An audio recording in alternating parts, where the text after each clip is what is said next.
নমস্কার, গ্রামীণ কৃষি শিল্প সমাচার পত্রিকার ফেসবুক পেজ এবং ইউটিউব চ্যানেলে আজকে আমরা 2025-এর রাশিফল নিয়ে আলোচনা করব। কুমার মণ্ডল উনি আমাদের কাকদ্বীপেই চেম্বার করেন, উনি বসেন। আপনাদের সঙ্গে পরিচয় করে দিই। তো মনোজবাবু, দর্শকরা জানতে চাইছে 2025 সাল, আপনার পরিচয় দিন। আমি একজন অ্যাস্ট্রোলজার, আমি অ্যাস্ট্রোলজারি করি। বর্তমান ভবিষ্যৎ এই নিয়ে আলোচনা করি। যাদের সময় খারাপ, যারা অন্য জায়গায় গিয়ে তারা নিরাশ হয়েছেন, কোনো কাজ পাননি, হতাশ হয়ে পড়েছেন, একবার আমার কাছে আসুন। আমি আপনাদের কথা দিচ্ছি যাতে তোমরা সুস্থ থাকো, তার জন্যে আমি চিন্তাভাবনা করব। অনেক সময় দেখা যাচ্ছে গ্রহের দোষ, যেমন কাল সর্পযোগ, মাঙ্গলিক যোগ, শনি 7.5। শনি 7.5 যখনই হয় মানুষের, তখন তার মহাদশা অন্তর্দশা চলে। পারিবারিক অশান্তি, ব্যবসার ক্ষেত্রে জটিলতা, শত্রু, দাম্পত্য জীবন কলহ, এই সব জায়গা থেকে যারা ভুগছেন তারা আমার কাছে একবার আসুন। আমি আপনাদের কথা দিচ্ছি, আপ্রাণ চেষ্টা করব সলভ করার জন্য। এবছর রাশিফল কেমন যাচ্ছে? এবছর রাশিফল দেখা যাচ্ছে যতটা সুন্দরভাবে যাবার কথা যেতে পারছে না। এই কারণে পাচ্ছে না, এখানটা দেখা যাচ্ছে এখন মাঙ্গলিক যোগ চলছে। এই মাঙ্গলিক যোগ যখনই আসে তখনই দেখবেন একটার পর একটা সমস্যা থাকে। যেমন মাছের বিজনেস সমস্যা হচ্ছে, কারোর অন্য বিজনেসে কোনো সমস্যা হচ্ছে। যে যেরকম কর্মজীবন লোক, তাদের খুব সুস্থভাবে তারা যেতে পারছে না, যেন গ্রহের পরে তাদের একটার পর একটা ধাক্কা খেয়ে যাচ্ছে। এবছর যে সমস্ত রাশিগুলো রয়েছে, মোট কটা রাশি রয়েছে? 9টা গ্রহ, 12টা রাশি, 27টা নক্ষত্র। এই 27টা নক্ষত্রের ওপরে কার কোন রাশির ওপরে আছে সেটাকে দেখতে হবে। যেমন যাদেরকে দেখা যাচ্ছে কাল সর্পযোগ, মানে অর্থাৎ অনন্তকাল সর্পযোগ, প্রথমভাবে থাকে রাহু, সপ্তমে থাকে কেতু। বাকি সব গ্রহগুলো কেতুরই যখন বাঁদিকে থাকে তখন তাকে অনন্তকাল সর্পযোগ বলা হয়। এই অনন্তকাল সর্পযোগ যখনই থাকে তারা দেখবে দাম্পত্য জীবনে অশান্তি, সুখ নষ্ট হয়ে যাচ্ছে, পারিবারিক নষ্ট হয়ে যাচ্ছে, অর্থহানি হয়ে যাচ্ছে, শত্রুদণ্ড দিনের পর দিন লেগেই আছে। তারা কিন্তু সমস্যায় দিনের পর দিন জর্জরিত হয়ে যাচ্ছে। তো প্রতিকার হিসাবে কি বলবো? প্রতিকার হিসাবে দেখা যাচ্ছে কাল সর্প। কাল কথার অর্থ হচ্ছে খারাপ, সর্প কথার অর্থ হচ্ছে সাপ। আমাদের শাস্ত্রের মতে সর্পকে হিসাব করেও যদি পূজা করা যায় বা শিবের পূজা করা যায়, তখন কিন্তু গ্রহটাকে শান্তি করা যায়। এখন বেশিরভাগ ক্ষেত্রে দেখা যাচ্ছে ভাগ্য যাদের খুবই খারাপ যাচ্ছে, আচ্ছা, তাদেরকে কি বলবেন? যাদের ভাগ্য খারাপ যাচ্ছে তারা এলে তাদের পরিস্থিতি কি দশা চক্র চলছে, সেইগুলোকে না দেখে আমি সাজেশনটা দেবো কী করে? যারা খুব কষ্ট পাচ্ছে, মানসিক ভারসাম্য হারিয়ে পেয়েছেন, অর্থদণ্ড, মানসিক দুশ্চিন্তা, তারা যদি না আসে কোন গ্রহ কোন জায়গায় গেছে সেটা না দেখে আমি বলবো কি করে? শুধু তো মৌখিক কথা বললে হবে না।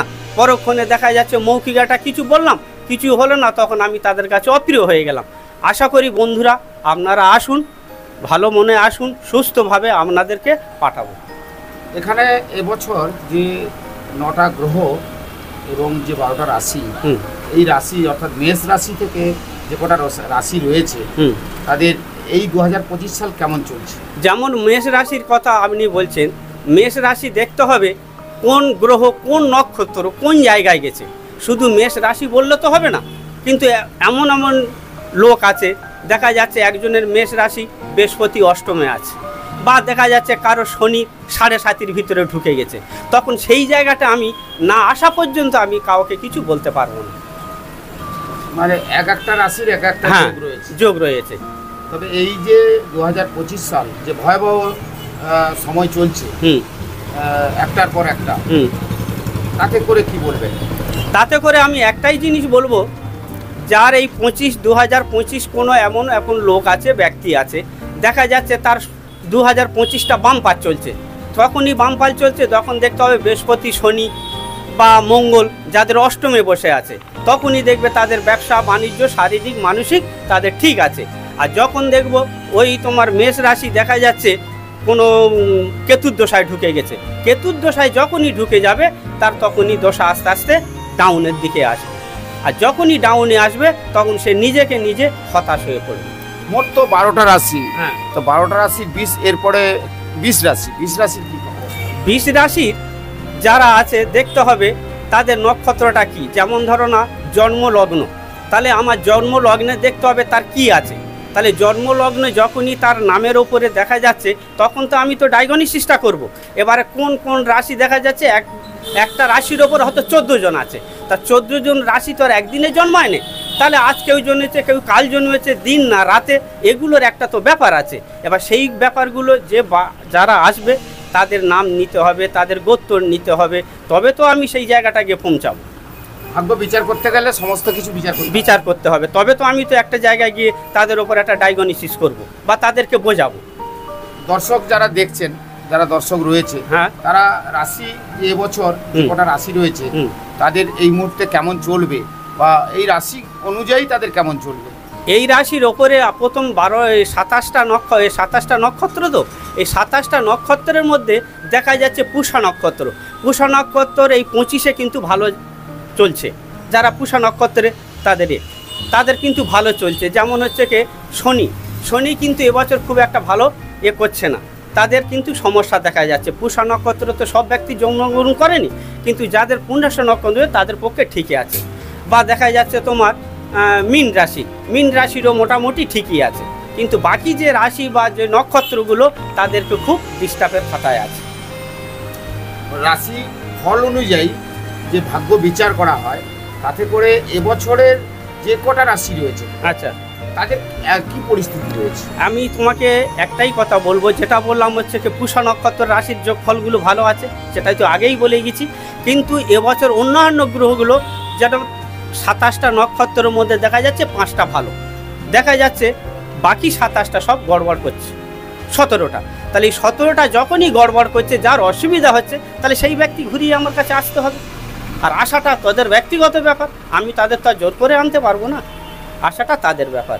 এই বলে না যেখানে আপনার কাছে আসুক বা অন্য কোনো জ্যোতিষের কাছে যাক, ভাগ্য তো বিচার আপনারা করছি, তো সেই ভাগ্যের ক্ষেত্রে দেখা গেছে অনেকের যেহেতু 12টা রাশি রয়েছে, সেই একটা রাশি আপনার দেখা গেল কারু মেষ রাশি, কারু বৃষ রাশি বা কারু অন্যান্য রাশি আছে। তো এই যে 12টা রাশি এবছর 2025-এ কেমন চলছে? বর্তমান আমি একটাই কথা তো বললাম যে 12টা রাশির মধ্যে দেখা যাচ্ছে তোমার 5টা ভালো, 7টাই খারাপ। কোন রাশিগুলো? যেমন হচ্ছে যে তোমার কর্কট বলতে পারো, সিংহ বলতে পারো, কুম্ভ রাশি বলতে পারো, এই সব রাশিগুলো খুব খারাপ চলছে। কি কথা বুঝতে পারছেন তো? এইবারে যারা মনে করবে তারা আসে যাবে, তখনই তাদেরকে আমি ভালোভাবে সুস্থভাবে ডায়াগনোসিস। প্রতিকার হিসাবে কি হতে পারে? যেমন প্রতিকার হিসাবে যেমন ধরো না, কারো ধরো শনি 7.5 হচ্ছে, শনি 7.5 হতে গেলে এখানটা নীলা পড়তে পারো, বা রক্ত নীলা পড়তে পারো, বা পীতম্বর নীলা পড়তে পারো, এই সবগুলো পরা যায়। যেমন সিংহ রাশির ক্ষেত্রে গিয়ে তোমার সিলনিস গোমেদ পরা যায়, বা পান্না পরা যায়, বা ব্রাজিনিয়াম এমেথিস্ট পরা যায়, বা সান্নমণি নীলা পরা যায়, এই সবগুলো পরা যেতে পারে। মানে রাশি যা রয়েছে সেই রাশি দেখে তারপরে তাদের ভাগ্য বিচার করে তাদের প্রতিকার হিসাবে এইগুলোকে দেয়া হয়, নেওয়াটা তাদের ব্যক্তিগত ব্যাপার। তো গাছের উপরে কি গাছ দেওয়া যেতে পারে? গাছের মধ্যে যেমন তুমি অনন্তমূল দিতে পারো, ফিরকা মূল দিতে পারো। সেটা কোন রাশির ক্ষেত্রে? ওটা হচ্ছে কি তোমার সিংহ রাশি চলবে, শনি রাশি চলবে, বৃশ্চিক, এই সবগুলোকে দেওয়া যায়। বা তামা দেওয়া যায়, তামা ছাড়া, ধাতু ছাড়া তো মানুষ বাঁচে না, ধাতুও পড়তে পারে। ধাতু বলতে গেলে তামা, সোনা, রূপে, এগুলো তো ধাতুর মধ্যে, ধাতুও পড়লে চলবে। আর কি যোগ রয়েছে এবছর? যোগ আছে, এটা তো চলছে তোমার আগস্ট মাস, সেপ্টেম্বর থেকে কিছু কিছু যেসব গ্রহগুলো খারাপ যাচ্ছে তাদের আস্তে আস্তে পরিবর্তনে আসবে, আস্তে আস্তে, হুট করে কিন্তু আসবে না। কেন মানুষের যখন গ্রহ দশা ধরে, গ্রহের দশায় মানুষকে তখন একদম শেষ পর্যায়ে নিয়ে যায়, তখন তার আর অস্তিত্ব বলে কিছু থাকে না। মানে ধীরে ধীরে মানুষকে আগে যেতে হবে। হুট করে ধরুন আপনার সঙ্গে যোগাযোগ করবে, আচ্ছা, সেই যোগাযোগ যে করার জায়গাটা, স্যার তো অনেকেই জানে না যে যোগাযোগ কিভাবে করতে হবে। আপনার যোগাযোগ নাম্বার তো অবশ্যই দিতে হবে। কাকদ্বীপ পাকারপোল, রথতলা। আমার যোগাযোগ হলো, মোবাইল নাম্বার হচ্ছে 9732 601 603। সকাল 8টা থেকে বিকাল 3টে পর্যন্ত প্রতিদিন। প্রতিদিন। আপনার নাম? আমার নাম শ্রী মনোজ মণ্ডল। গ্রহ শান্তি নিকেতন হস্তরাখা বিচার আমার অফিসের নাম। আপনি কতদিন ধরে করে আসছেন? আমি দীর্ঘ আজ 25 বছর করছি। আমার গুরু ছিল বরিশালের লোক, আমার গুরুর নাম ছিল হরপ্রসাদ বড়াল, উনি চট্টগ্রামের লোক। এখনো আপনি সেইভাবেই করে আসছেন? আমি এখনো সেইভাবে পেশায় এইভাবে করে যাচ্ছি, এইটাই আমার কারবার।